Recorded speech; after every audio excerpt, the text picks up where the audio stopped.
साथियों, आप सभी का इस प्लेटफॉर्म पर स्वागत है। यहाँ पर हम लोग यूपी पीसीएस 2023 के लिए टेस्ट सीरीज देख रहे हैं और आज के दिन जो हम लोग टेस्ट सीरीज देख रहे हैं या जीएस वर्ल्ड कोचिंग संस्था के द्वारा जो टेस्ट सीरीज कराई गई उसी में से एक टेस्ट को यहाँ पर हम लोग कंप्लीट कर रहे हैं। इसके पहले पार्ट में 75 क्वेश्चन को कंप्लीट कर चुके हैं और इस पार्ट में हम लोग शेष बचे हुए 75 क्वेश्चन कंप्लीट करेंगे। तो चलिए प्रारंभ करते हैं। 76 नंबर क्वेश्चन है, कालिदास ने अपनी किस रचना को वाकाटक दरबार में लिखा था? तो मेघदूत को लिखा था। अगला है, निम्नलिखित कथनों पर विचार कीजिए। दो कथन दिए गए, बताना है कौन सा या से कथन सही है। पहला, नंदवंश पहला वंश था जिसने बड़े पैमाने पर आहत सिक्के जारी किए, यह कथन सही है। समस्त नंद शासक परम धनी एवं बौद्ध धर्म के पोषक थे, यह कथन आपका सही नहीं है। समस्त नंद शासक परम धनी एवं जैन मत के पोषक थे, ना कि बौद्ध धर्म के। तो पहला सही है, दूसरा गलत है, तो ए ऑप्शन आपका सही हो जाएगा। आगे बढ़ते हैं। राज दंपति प्रकार या राजा रानी के सिक्के को निम्नलिखित में से किस गुप्तकालीन शासक ने जारी नहीं किया था? तो किसने जारी नहीं किया था? समुद्रगुप्त ने जारी नहीं किया था, जबकि अन्य ने जो है चंद्रगुप्त प्रथम, कुमारगुप्त प्रथम और स्कंदगुप्त ने जारी किए थे। गुप्त मुद्राओं में कुल 21 प्रकार अब तक प्राप्त हो चुके हैं। ठीक है, आगे चलते हैं। अगला है 79 नंबर क्वेश्चन है, सर्वप्रथम दक्षिण भारत में मौर्य आक्रमण का उल्लेख निम्नलिखित में से किस संगम साहित्य में मिलता है? तो ये नानरू जो ले है साहित्य है, इसमें मिलता है। देखिए, नानरू के लेखक कौन थे? मदुरा निवासी मामूल नार, जिन्हें रुद्र शर्मा के नाम से भी जानते हैं, ये इसके लेखक थे। इसमें नंद एवं मौर्यों का उल्लेख किया गया है। आगे चलते हैं, क्वेश्चन नंबर 80 देख लेते हैं। क्वेश्चन नंबर 80 है, निम्नलिखित में से किस पुस्तक में बोधिसत्व को आध्यात्मिक पूर्णताओं का उल्लेख है? निम्नलिखित में से किस पुस्तक में बोधिसत्वों के आध्यात्मिक पूर्णताओं का जो है उल्लेख किया गया है? तो ये उल्लेख है आपका अष्ट सहस्त्रा प्रसार पारमिता में ये उल्लेख किया गया है और ये संस्कृत में रचित पुस्तक है महायान संप्रदाय की। आगे बढ़ते हैं। हाथियों के रोगों व चिकित्सा से संबंधित हस्त्यायुर्वेद नामक ग्रंथ की रचना निम्नलिखित में से किसने की थी? तो इसकी रचना जो है पाल कप्पे ने की थी। क्वेश्चन नंबर 82 देखते हैं। एडविन अर्नाल्ड ने द लाइट ऑफ एशिया, जो कि बुद्ध के जीवन चरित्र से संबंधित है, किस पुस्तक का अनुसरण करते हुए लिखी है? तो इन्होंने जो है ललित विस्तार पुस्तक का अनुसरण करते हुए लिखी है। संस्कृत में रचित महायान संप्रदाय की पुस्तक ललित विस्तार, जिसमें बुद्ध की जीवनी मिलती है, इसी से मतलब अनुसरण करते हुए इन्होंने लिखी थी। आगे बढ़ते हैं। ऋग्वेद में वर्णित कीकट का तदात्म्य निम्नलिखित में से किस क्षेत्र से लगाया जाता है? ऋग्वेद में वर्णित कीकट का तदात्म्य जो है निम्नलिखित में से किस क्षेत्र से लगाया जाता है? तो ये जो है इसका संबंध जो है अंग क्षेत्र से लगाया जाता है। अंग क्षेत्र, देखिए, नहीं एक सेकंड, अंग नहीं है, ये जो है आपका मगध है। ऋग्वेद में वर्णित कीकट का तदात्म्य मगध से ही लगाया जाता है, लेकिन मगध का उल्लेख अथर्ववेद में हुआ है। इसका उल्लेख जो है अथर्ववेद में हुआ। कीकट क्षेत्र में ही आर्यों का अनार्यों के साथ प्रथम साक्षात्कार होता है और अथर्ववेद तथा पंचविश में मगधों को वार्ते कहकर निंदा की गई है। आगे चलते हैं। क्वेश्चन नंबर 84 देखते हैं। निम्नलिखित में से किस शासक की जानकारी का एकमात्र स्रोत जो है वो अभिलेख ही है? तो खारवेल एवं रुद्रदामन का। खारवेल एवं रुद्रदामन के बारे में जानकारी का एकमात्र स्रोत अभिलेख ही है क्योंकि साहित्य इसके बारे में मौन है। देखिए, हाथी गुफा लेख जो है वो खारवेल से संबंधित है, जबकि जूनागढ़ अभिलेख जो है वो रुद्रदामन से संबंधित है। आगे बढ़ते हैं। 85 नंबर क्वेश्चन, उत्तरी काले पालिशदार मृदभांड संस्कृत के किस स्थल से ईंटों की नालियां तथा मिट्टी की सार्वजनिक नालियां मिली हैं? मृदभांड संस्कृत के किस स्थल से ईंटों की नालियां तथा मिट्टी की सार्वजनिक नालियां मिली हैं? तो ये मिली है कौसाम्बी से। कहां से? कौसाम्बी से। देखिए, अहिछत्र, कौसाम्बी, राजगिरी से इस संस्कृत के रक्षा प्राचीन तथा पारिखा का साक्ष्य मिलता है और कौसाम्बी से ईंटों की नालियां तथा मिट्टी की सार्वजनिक नालियां मिलती हैं और यहाँ से सच्छिद्र घड़ों से निर्मित शुक्ता गड्ढों के साक्ष्य मिले हैं। आगे चलते हैं। क्वेश्चन नंबर 86 देखते हैं। किस स्थान से श्रेणियों कि 274 मिट्टी की मोहरें मिली हैं, जिस पर श्रेणी सार्थ व कुलिक निग्मे जैसे लेख अंकित हैं। तो बसाड़ से, कहाँ से? बसाड़, ये प्राचीन वैशाली जो है उसी को बसाड़ कहा जाता है, यहाँ से मिले थे। आगे चलते हैं। अवंती महाजनपद का मगध साम्राज्य में विलय निम्नलिखित में से किस शासन ने किया था? किस शासक ने किया था? ठीक है, तो ये शिशुनाग ने किया था। अवंती का मगध साम्राज्य में विलय शिशुनाग ने किया था। शिशुनाग वंश का जो है राजा था या शासक था। आगे बढ़ते हैं। भारत में रोम शासकों के प्राप्त स्वर्ण सिक्कों को निम्नलिखित में से क्या कहा जाता था? क्या कहा जाता था? तो इसे ओरई कहा जाता था। ठीक है, आगे चलते हैं। एक सेकंड। चांदी के रोमन सिक्कों को दिनारी और स्वर्ण सिक्कों को ओरई कहा जाता था। यदि चांदी पूछता तो चांदी के सिक्कों को दिनारी कहते थे और स्वर्ण सिक्कों को औराई कहा जाता था। आगे बढ़ते हैं। नायक के रूप में उदयन का संबंध किन संस्कृत नाटकों से है?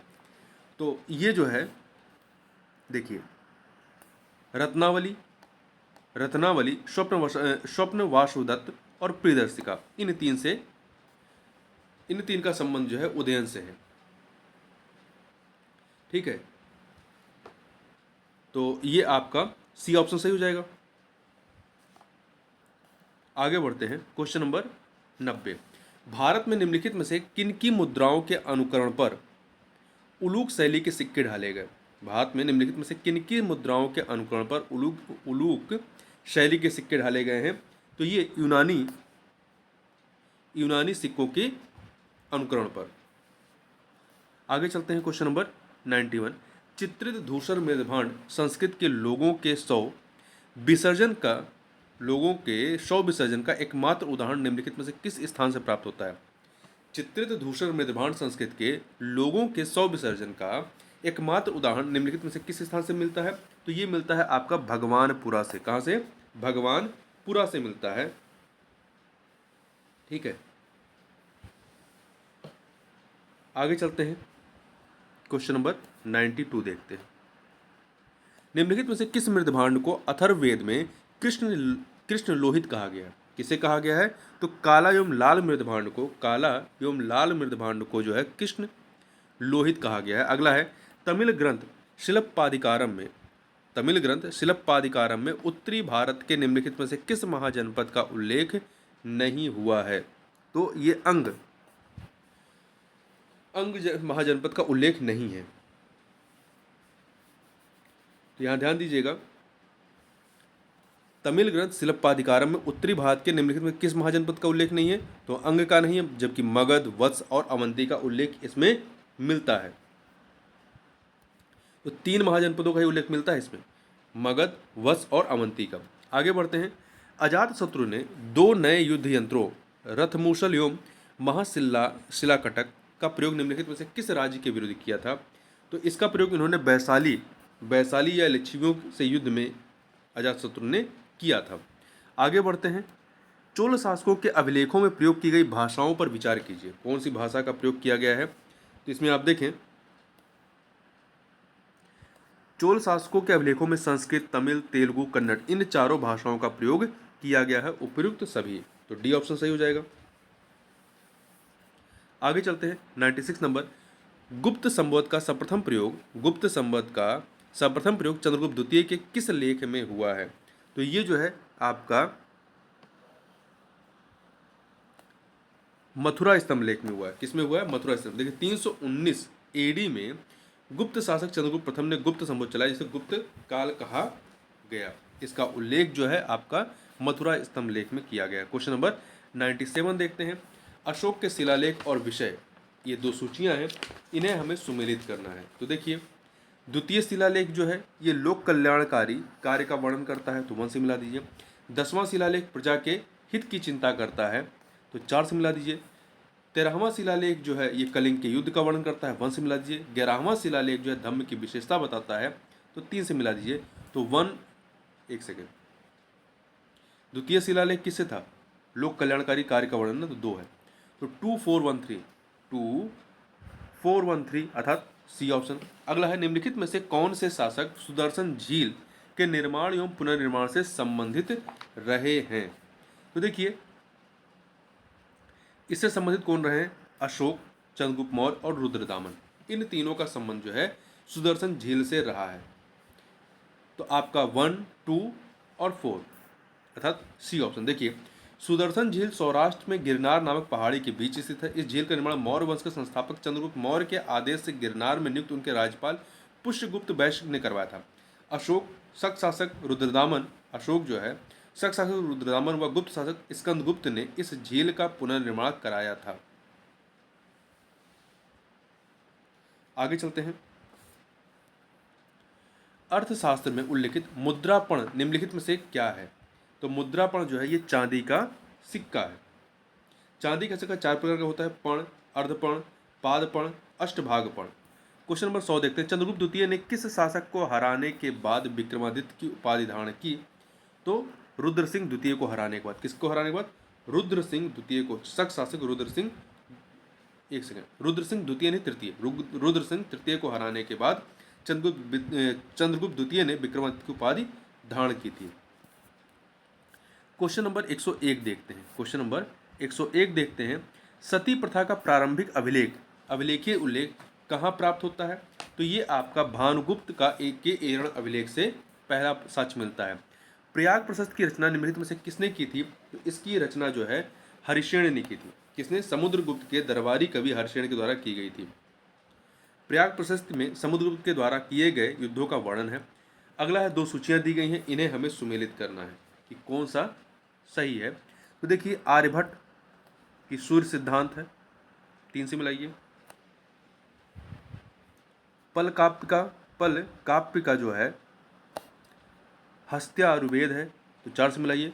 वराहमिहिर का जो है पंच सिद्धांतिका, 2 से मिलाइए। बागभट्ट का जो है अष्टांग हृदय है, 1 से मिलाइए। 3, 4, 2, 1 अर्थात डी ऑप्शन जो है वो आपका, एक सेकेंड, डी ऑप्शन यहाँ पर जो है वो आपका सही हो जाएगा। अगला है 104 नंबर क्वेश्चन देखते हैं। 104 नंबर क्वेश्चन। उत्तर पश्चिमी भारत में विदेशी आक्रमणकारियों का कालक्रम निम्नलिखित में से क्या रहा? मतलब किस क्रम में ये लोग आए हैं? तो देखिए सबसे पहले ग्रीक, फिर शक, पार्थियन और कुषाण। सबसे पहले ग्रीक आते हैं, फिर शक आते हैं, फिर पार्थियन आते हैं और फिर कुषाण आते हैं। निम्नलिखित में से कौन से सिक्के सातवाहनों ने प्रचलित नहीं किए थे? तो सातवाहनों ने रजत सिक्के, सीसा सिक्के, प्रोटीन के सिक्के जारी किए थे, परंतु स्वर्ण सिक्के जारी नहीं किए थे। इन्होंने तांबे, चांदी, सीसा और प्रोटीन से निर्मित सिक्के जारी किए थे, परंतु स्वर्ण सिक्के नहीं चलाए थे। निम्नलिखित में से यवन प्रिया किसे कहा गया? तो भारतीय काली मिर्च को यवन प्रिया कहा गया। आगे चलते हैं। क्वेश्चन नंबर 107 देखते हैं। कथन कारण का प्रश्न है।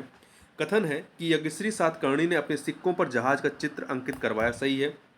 कारण दूर के देशों के साथ सातवाहन राज्य का सघन सामुद्रिक व्यापार चलता था, तो उसी के लिए उन्होंने दर्शाने के लिए अंकित कराया था। तो कथन कारण दोनों सही और व्याख्या भी हो रही है, तो ए ऑप्शन सही हो जाएगा।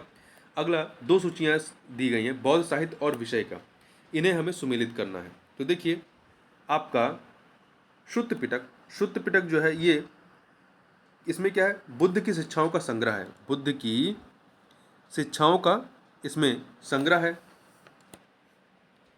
मतलब इसमें क्या हो जाएंगे? बुद्ध के उपदेश हो जाएंगे। एक सेकेंड, इसमें बुद्ध के उपदेश हो जाएंगे। 4 विनय पिटक में क्या है? विनय पिटक में आपका बौद्ध भिक्षुओं की आचार संहिता है, तो 3 से मिला दीजिए। अभिधम्म पिटक में बौद्ध धर्म की दार्शनिक व्याख्या है, 2 से। जातक में बुद्ध के जन्म की 500 कहानियां हैं, तो 1 से। ध्यान दीजिएगा फिर से। सुत्त पिटक में बुद्ध के उपदेश हैं। विनय पिटक में जो है बौद्ध भिक्षुओं की आचार संहिता है। अभिधम्म पिटक में बौद्ध धर्म की दार्शनिक व्याख्याएं हैं, और जातक में बुद्ध के जन्म की 500 कहानियां हैं। तो आपका हो जाएगा 4, 3, 2, 1 4, 3, 2, 1 अर्थात सी ऑप्शन। अगला है चंद्रमा पृथ्वी के चारों ओर घूमता है और पृथ्वी सूर्य के चारों ओर घूमता है, यह निम्नलिखित में से किसने कहा? तो ये कथन जो है आपका वराहमिहिर का है। किसका है? वराहमिहिर। इन्होंने सूर्य सिद्धांत की रचना की, जो कि इनके ग्रंथ पंच सिद्धांतों के 5 भागों में से एक है। क्वेश्चन नंबर 110 देखते हैं। निम्नलिखित में से किस स्थल से नवपाषाण काल से लेकर के हड़प्पा काल तक के सांस्कृतिक अवशेष प्राप्त हुए हैं? तो मेहरगढ़ से। कहाँ से? मेहरगढ़ से प्राप्त हुए हैं। मेहरगढ़ बलूचिस्तान में बोलन नदी घाटी पर स्थित है। क्वेश्चन नंबर 111 देखते हैं। 111, निम्नलिखित युग्मों पर विचार कीजिए। निम्नलिखित युग्मों पर विचार करना है। 3 युग्म दिए गए हैं, बताना है कौन सा सही है। ऊँट की हड्डियाँ कालीबंगा से मिली हैं। मुख्य सड़कों पर दरवाजे वाले घर लोथल से। सिंधु घाटी सभ्यता का सबसे बड़ा दफन स्थल फरमाना में। तो 3 के तीनों सही हैं, तो यहाँ पर डी ऑप्शन सही हो जाएगा। कांचीपुरम में प्रसिद्ध वैकुंठ पेरुमल मंदिर का निर्माण किसने कराया था? तो इस मंदिर का निर्माण नंदीवर्मन द्वितीय ने। किसने कराया था? नंदीवर्मन द्वितीय। कांचीपुरम में थिरु परमेश्वर बिनागरमया वैकुंठ पेरुमल मंदिर का निर्माण पल्लव राजा नंदीवर्मन द्वितीय के द्वारा कराया गया था। इसका निर्माण द्रविड़ शैली की वास्तुकला में कराया गया था। थेरवाद से अलग करके महत्वपूर्ण संप्रदाय शर्वास्तिवाद की स्थापना किसने की थी? तो इसकी स्थापना जो है राहुल भद्र ने। किसने की थी? राहुल भद्र ने की थी। आगे चलते हैं क्वेश्चन नंबर, देखिए ध्यान दीजिएगा थेरवाद के बारे में। हीनयान के 3 प्रमुख संप्रदाय थेरवाद, जिसे स्थिविरवाद कहते हैं, सर्वास्तिवाद और शौनातिक, ये 3 इसके मतलब 3 पार्ट हैं हीनयान के। तो जो सर्वास्तिवाद था इसको प्रारंभ राहुल भद्र ने किया था। आगे चलते हैं 114 नंबर क्वेश्चन। निम्नलिखित युग्मों में से कौन सा या से सही सुमेलित नहीं है? कौन सा सही सुमेलित नहीं है? तो देखिए समर क्या होता है? जीव की ओर कर्म का प्रवाह रुकना, ये आपका समर है। निर्जरा, जीव में व्याप्त कर्म समाप्त होना। अवधि, जीव की आत्मा नहीं है। अवधि का अर्थ होता है श्रेष्ठ तथा दिव्य ज्ञान, तो ये वाला सही नहीं है। कैवल्य ज्ञान, सर्वोच्च ज्ञान, तो तीसरा वाला आपको सुमेलित नहीं, बाकी सब सुमेलित है, तो सी ऑप्शन। क्वेश्चन नंबर 115 देखते हैं। पूर्व वैदिक कालीन समाज के संदर्भ में निम्नलिखित कथनों में से कौन सा या से कथन सही है? तो यहाँ पे आपके 4 कथन दिए गए हैं। 4 कथन दिए गए, बताना कौन सा सही है। देखिए, आर्यों ने रक्त की शुद्धता पर विशेष बल दिया, सही है। अलग अलग रंगों के लोगों में अंतर स्थापित करने के लिए उन्होंने समाज को 4 वर्णों में विभाजित किया, ये गलत है। 4 वर्णों के व्यवसाय वंशानुगत थे तथा अंतर विवाह पर प्रतिबंध था, ये भी आपका सही नहीं है। चौथा, जीवन के अधिकतर क्षेत्रों में महिलाओं को लगभग बराबर का दर्जा प्राप्त है, ये सही है। तो 1 और 4 जो है ये सही है। देखिए, वैदिक काल में आर्यों ने रक्त की शुद्धता पर बल दिया। आर्य ईरान से आकर भारत में बसे तथा यहाँ के मूल निवासियों को अनार्य कहा। समाज में वर्ण विभाजन, ये ऋग या पूर्व वैदिक काल में कर्म के आधार पर देखा गया, न कि रंग के आधार पर। उत्तर वैदिक काल में वर्ण व्यवस्था वंशानुगत हो गई। पूर्व वैदिक काल में महिलाओं को पर्याप्त अधिकार थे, जो कि उत्तर वैदिक काल में कम किए जाने लगे। आगे चलते हैं क्वेश्चन नंबर 116। गुप्त वंश का प्रथम और अंतिम शासक कौन था? तो गुप्त वंश का प्रथम शासक श्रीगुप्त और अंतिम विष्णु गुप्त थे। आगे चलते हैं क्वेश्चन नंबर 117। किस गुप्त शासक ने दक्षिण में एक अभियान का नेतृत्व किया था और वह एक विशेषज्ञ वीणा वादक था? तो ये कौन था? समुद्रगुप्त, गुप्त वंश का शासक।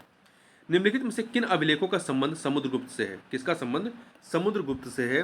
तो देखिए, इलाहाबाद स्तंभलेख, नालंदा ताम्रपत्र, गया ताम्रपत्र और एरण स्तंभलेख, इन चारों का संबंध जो है वो समुद्रगुप्त से है। इलाहाबाद अभिलेख या प्रयाग प्रशस्त में समुद्रगुप्त की विजय और गुप्त साम्राज्य की सीमाओं का उल्लेख है। एरण शिलालेख, नालंदा ताम्रपत्र और गया ताम्रपत्र समुद्रगुप्त से संबंधित है। नालंदा ताम्रपत्र समुद्रगुप्त के शासन के 5वें वर्ष का है तथा गया शिलालेख शासन के 9वें वर्ष का है। क्वेश्चन नंबर 119 देखते हैं। निम्नलिखित में से कौन सी उपाधि महेंद्र वर्मन प्रथम से संबंधित नहीं है? तो देखिए, महामल्ल जो है उपाधि, ये इससे संबंधित नहीं है महेंद्र वर्मन से। महेंद्र वर्मन पल्लव वंश का शासक था। इससे संबंधित जो उपाधियां रही हैं चित्तहकारी, चित्रकारपुली, मतविलासा।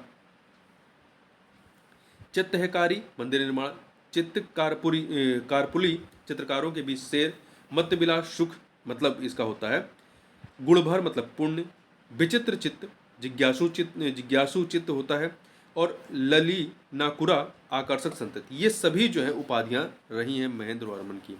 आगे बढ़ते हैं। 2 सूचियां दी गई हैं, हड़प्पा कालीन साक्ष्य और किस स्थल से ये मिले हैं, इसको हमें सुमेलित करना है। अलंकृत ईंटें कालीबंगा से। 2 घोड़े का कंकाल, ये सुरकोटदा से, तो 1 से मिलाइए। बांध का साक्ष्य, ये धौलावीरा से मिलता है, 4 से मिलाइए। सीपी पैमाना, ये लोथल से, सीपी पैमाना लोथल से 3, तो आपका क्या हो जाएगा, ये हो जाएगा 2143 डी ऑप्शन। आगे फिर से दो सूचियाँ दी गई हैं, इन्हें हमें सुमेलित करना है। देखिए हैंड एक्स व पेबल्स, ये जो है मध्य पाषाण काल से संबंधित 1 से मिलाइए। फ्लैग औजार मध्य पुरा पाषाण काल से 2 से मिलाइए। ब्लेड एंड ब्यूरिन औजार ये आपका उच्च पुरा पाषाण काल 3 से मिलाइए। लघु पाषाणिक औजार निम्न पुरा पाषाण काल 4 से मिलाइए। 1 2 3 4 1 2 3 4 अर्थात बी ऑप्शन। 122 नंबर, बुद्ध ने अपने सर्वाधिक उपदेश निम्नलिखित में से किस स्थान पर दिए, तो सर्वाधिक उपदेश कहाँ, श्रावस्ती में दिए हैं। ठीक है, कौशल देश की राजधानी श्रावस्ती में। 123 नंबर क्वेश्चन देखते हैं, निम्नलिखित में से किस स्थान पर अशोक ने तीर्थ यात्रा नहीं की, किस स्थान पर तीर्थ यात्रा नहीं की थी, तो देखिए अयोध्या में नहीं की थी और हरिद्वार में नहीं की थी। जबकि अशोक ने अयोध्या और हरिद्वार में तीर्थ यात्रा नहीं की। अशोक ने अपने जीवन काल में निम्नलिखित स्थानों पर तीर्थ यात्रा की थी। कहाँ कहाँ, गया हो गया, एक सेकंड, गया, कुशीनगर, लुम्बिनी, कपिलवस्तु, सारनाथ, श्रावस्ती इत्यादि। तो यहाँ पर आपका जो उत्तर है कि कहाँ यात्रा नहीं की थी, तो 1 और 3 ए ऑप्शन। आगे बढ़ते हैं, कुशीनारा या वर्तमान कुशीनगर निम्नलिखित में से किसकी राजधानी थी, तो ये जो है आपका मल्लों की राजधानी थी, मल्लों की राजधानी थी। 125 नंबर, उत्तर प्रदेश में ताम्रकास्य संस्कृत का साक्ष्य निम्नलिखित में से किस स्थान से प्राप्त हुए हैं, तो इसके साक्ष्य जो है आपके आलमगीरपुर, बड़ा गांव, हुलास, इन सभी स्थलों से मिले हैं। तो डी ऑप्शन यहाँ पर सही हो जाएगा। आलमगीरपुर उत्तर प्रदेश मेरठ जिले के हिंडन नदी के पास है। बड़ा गांव एवं हुलास दोनों ही सहारनपुर में स्थित है, यूपी में ही। उत्तर प्रदेश में पुरा पाषाणकालीन सभ्यता के साक्ष्य निम्नलिखित में से किस स्थान पर मिले हैं, किस स्थान पर मिले हैं, तो देखिए सोनभद्र की सिंगरौली घाटी, इलाहाबाद की बेलन घाटी और चंदौली का चकिया नामक स्थल। 1 2 3 सी ऑप्शन। आलमगीर नामक स्थान जो कि मेरठ में स्थित है, यहाँ से ताम्रकास्य संस्कृत साक्ष्य मिले हैं। पूरा पाषाणकालीन सभ्यता के नहीं बल्कि ताम्रकास्य संस्कृत के साक्ष्य मिले हैं। आगे बढ़ते हैं 127 नंबर, अस्थि निर्मित मातृ देवी, अस्थि निर्मित मातृ देवी की प्रतिमा निम्नलिखित में से किस स्थान से प्राप्त हुई है, तो ये प्रतिमा जो है आपका लोहदा नाला से प्राप्त हुई है। तो ये कहाँ पे, बेलन घाटी के लोहदा नाला नामक पूरा पाषाण स्थल से पाषाण उपकरणों के साथ साथ एक अस्थि निर्मित मातृ देवी की प्रतिमा प्राप्त हुई है। 128 नंबर देखते हैं, 128 नंबर, उत्तर प्रदेश के निम्नलिखित में से किस स्थान पर 14 समाधान के साक्ष्य प्राप्त हुए हैं, कहाँ से मिले हैं, तो सराय नाहर से मिले हैं। शतपथ ब्राह्मण में निम्नलिखित में से किस महाजनपद का उल्लेख मिलता है, तो शतपथ ब्राह्मण में जो है आपका कोसल महाजनपद का उल्लेख है, कोसल या अवध महाजनपद का उल्लेख इसमें मिलता है। कोसल 16 महाजनपदों में से एक था जो वर्तमान उत्तर प्रदेश में अवस्थित है। आगे बढ़ते हैं, उत्तर प्रदेश में स्थित अंतरजी खेड़ा के संबंध में निम्नलिखित कथनों में से कौन सा या से कथन सत्य है, तो देखिए 3 कथन दिए गए हैं। पहला, अंतरजी खेड़ा उत्तर प्रदेश में वर्तमान एटा जिले में स्थित, सही है। अंतरजी खेड़ा से 1000 ईसा पूर्व में लौह प्रयोग, धान की खेती एवं वृत्ताकार अग्निकुंड के साक्ष्य प्राप्त हुए, ये भी सही है। अंतरजी खेड़ा से शुंगों, कुषाणों तथा गुप्त शासकों से संबद्ध अवशेष प्राप्त हुए हैं, ये भी सही है। 3 के तीनों कथन सही है, डी ऑप्शन। 2 सूचियाँ दी गई हैं, जैन तीर्थंकर और उनके संबद्ध स्थल, इन्हें हमें सुमेलित करना है। तो देखिए आपके, एक सेकंड, 14वें तीर्थंकर भगवान अनंतनाथ का जन्म स्थल कहाँ है, अयोध्या है, तो इसको 3 से मिलाइए। 23वें तीर्थंकर भगवान पार्श्वनाथ का जन्म स्थल काशी वाराणसी है, 1 से मिलाइए। तृतीय तीर्थंकर भगवान शंभवनाथ का जन्म स्थल जो है वो श्रावस्ती है, तो 4 से मिलाइए।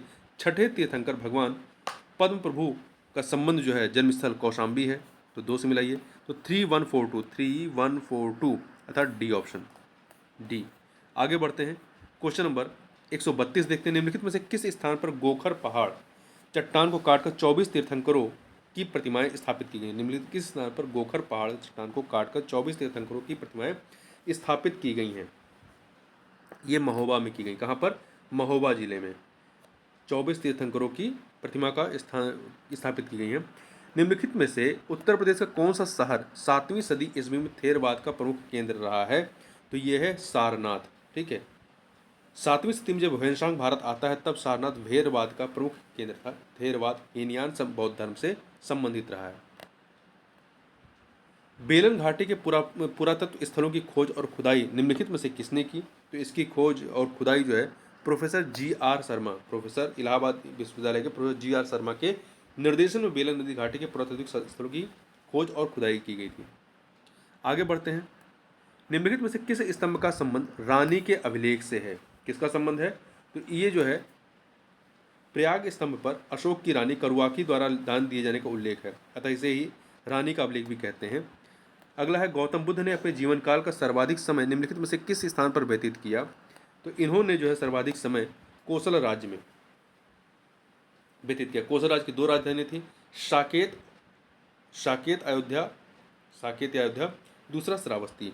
निम्नलिखित में से किस कुषाण वंश के शासक के सिक्के मथुरा से मिले हैं जिस पर शिव, नंदी तथा त्रिशूल की आकृतियां उत्कीर्ण हैं? तो बिम्ब कटफिशेस के सिक्कों पर ऐसा उत्कीर्ण है। कुषाण वंश का शासक था। आगे चलते हैं, 138 नंबर क्वेश्चन देखते हैं, 138। तो 138 है आपका, नवीनतम खोज के अनुसार निम्नलिखित में से किस स्थल से चावल उपजाने के प्राचीनतम साक्ष्य प्राप्त होते हैं? तो ये लहुरा देव से, ठीक है, लहुरा देव से मिलते हैं। नवीनतम खोज के अनुसार भारतीय उपमहाद्वीप का प्राचीनतम चावल के साक्ष्य वाला स्थल लहुरा देव है, जो कि यह संत कबीर नगर जिले में स्थित है। कोल्डिवा प्रयागराज जिले में बेलन नदी घाटी के तट पर स्थित, यहाँ से भी मिले हैं। यदि लहुरा देव नहीं है, ऑप्शन कोल्डिवा है, तो कोल्डिवा मान लेंगे। यहाँ से 6500 ईसा पूर्व के चावल की भूसी के साक्ष्य मिले हैं। और वहीं मेहरगढ़ पाकिस्तान के बलूचिस्तान में स्थित है, यहाँ से 7000 ईसा पूर्व गेहूं के साक्ष्य मिले हैं। देवगढ़ स्थित दशावतार मंदिर निम्नलिखित में से किस काल से संबंधित है? दशावतार मंदिर ये आपका गुप्त काल से संबंधित है।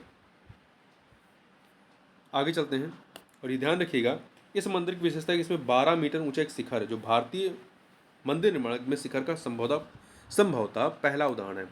निम्नलिखित में से प्राचीन भारत के किस नगर को आद्य नगरी स्थल की संख्या दी गई है? किस नगर को दी गई है? कौशाम्बी को दी गई है। कौशाम्बी वत्स महाजनपद की राजधानी थी। इसे आद्य नगरी स्थल भी कहा गया है। यह 2री-3री शताब्दी में राजनीतिक एवं आर्थिक गतिविधियों का महत्वपूर्ण स्थान था। 141 नंबर, निम्नलिखित कथनों पर विचार कीजिए। 2 कथन दिए गए हैं, बताना है कौन सा या से सही है। अमरावती एवं नागार्जुन कुंड में बुद्ध का अंकन मूर्ति एवं प्रतीक दोनों रूप में हुआ है, ये कथन सही है। स्थापत्य में यहाँ पर श्वेत पाषाण खंड का प्रयोग हुआ है, जो इसकी अन्य विशेषता थी, ये भी सही है। 2 के दोनों कथन सही हैं, तो सी ऑप्शन। सातवाहनों के समय दक्षिण भारत में अमरावती और नागार्जुनकोंडा कला के मुख्य केंद्र थे, इस बात को याद रखिएगा। निम्नलिखित कथनों पर विचार कीजिए। 2 कथन दिए गए, बताना कौन सही है। सातवाहनों के प्रशासनिक ढांचा के राजत्व में देवत्व की प्रवृत्ति दिखती है, जो कि मौर्य प्रशासन में अभाव था, सही है। दूसरा, सर्वप्रथम मौर्य प्रशासन में प्रतिहास नामक अधिकारी की नियुक्ति हुई थी तथा महासेनापति को यह काम सौंपा गया था। नहीं, सर्वप्रथम सातवाहन प्रशासन में प्रतिहार नामक अधिकारी की नियुक्ति हुई थी तथा महासेनापति को यह काम सौंपा गया था। तो यहाँ पर पहला सही, दूसरा गलत, तो ये ऑप्शन। देखिएगा, कार्ले एवं कन्हेरी लेखों में महारथी एवं महाभोज जैसे सामंतों का उल्लेख है। क्वेश्चन नंबर 143 देखते हैं। लाल बर्तन निम्नलिखित में से किस काल का अपना खास मृदभांड है, जो कि सादे भी हैं और पॉलिशदार भी हैं? तो ये कुषाण काल का है। कहाँ का है? कुषाण काल का है। निम्नलिखित में से किसने यवनों एवं शकों को अनिर्वासित शूद्र की कोटि में रखा, जो कि नगर की सीमा में रहने वाले थे और अस्पृश्य नहीं थे? तो ये पतंजलि ने, ठीक है, पतंजलि ने रखा था।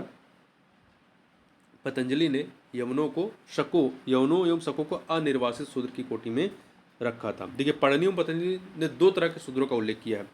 निर्वासित शूद्र, ये अस्पृश्य माने गए और नगर के बाहर रहते थे, और एक अनिर्वासित शूद्र, ये नगर की सीमा में रहने वाले थे, जो अस्पृश्य नहीं है। आगे बढ़ते हैं। अत्यंत समृद्धशाली व्यापारिक बस्ती के अवशेष खैराडीह से प्राप्त हुआ है। अत्यंत समृद्धशाली व्यापारिक बस्ती के अवशेष खैराडीह से प्राप्त हुआ है। यह बस्ती उत्तर प्रदेश के किस जनपद से संबंधित रही है? तो यह आपका बलिया जिले से संबंधित है। बलिया में घाघरा नदी के तट पर स्थित खैराडीह से बीपी सिंह ने एक अत्यंत समृद्धशाली कुषाणकालीन व्यापारिक बस्ती के अवशेष प्राप्त किए। अगला है, निम्नलिखित में से किस स्थान से रोमन सम्राट अगस्तस हेड्रियानस के सिक्कों को बनाने वाला सांचा मिला? किस स्थल से मिला? तो ये मिला आपका उज्जैन से। मौर्योत्तर काल में उज्जैन में भी नगरीय जीवन का साक्ष्य या प्रमाण मिलते हैं और यहाँ मनकुआ के निर्माण केंद्र भी था। मौर्योत्तर युगीन नगरीकरण के संदर्भ में निम्नलिखित में से किस स्थल से ज्ञात होता है कि भवनों के 7 स्तर थे और गली के दोनों ओर दुकानों की पंक्तियां थीं? तो किस मौर्योत्तर युगीन नगरीकरण के संदर्भ में पता चलता है? तो मथुरा के समीप शोंख नामक स्थल से ज्ञात होता है कि कुषाणकालीन भवनों के 7 स्तर थे, जबकि गुप्तकालीन भवनों में 1 या 2 स्तर ही होते थे। आगे चलते हैं। मौर्योत्तर काल में उत्तर भारत का सबसे बड़ा नगर शचानकोट था, जो कि वर्तमान में उत्तर प्रदेश के किस जिले में स्थित है? तो ये आपका लखनऊ जिले में स्थित है। ठीक है। कुल 9 किलोमीटर में विस्तृत शचानकोट से ईंटों के घर और तांबे के सिक्के की प्राप्ति हुई है। निम्नलिखित तथ्यों पर विचार कीजिए। 2 कथन दिए गए हैं, बताना है कौन सा या से सही है। पहला, मध्य प्रदेश की बाघ गुफाओं की चित्रकला अजंता की कुछ चित्रकलाओं से मिलती जुलती है। सही है। बाघ गुफाएं भित्ति चित्रकला के लिए प्रसिद्ध हैं। 2 के दोनों कथन यहाँ पर सही हैं, तो सी ऑप्शन। देखिए, यद्यपि ये चित्रकला जो है भौतिकवादी है, न कि आध्यात्मिक। आगे बढ़ते हैं। निम्नलिखित कथनों पर विचार कीजिए। यहाँ पर 3 कथन दिए गए हैं, बताना है इनमें से कौन सा सही है। तो देखिए, बादामी की गुफाओं का उत्खनन चालुक्य शासक मंगलेश के संरक्षण में हुआ। सही है। इस गुफा की चित्रकला में महलों के दृश्यों का भी चित्रण किया गया, ये भी सही है। इसमें विष्णु के चित्र का समर्पण शामिल है, ये सही है। 3 के तीनों सही हैं, तो यहाँ पर डी ऑप्शन सही हो जाएगा। इस प्रकार से इस वीडियो में बस इतना ही। मिलते हैं नेक्स्ट वीडियो में, तब तक के लिए बहुत बहुत धन्यवाद।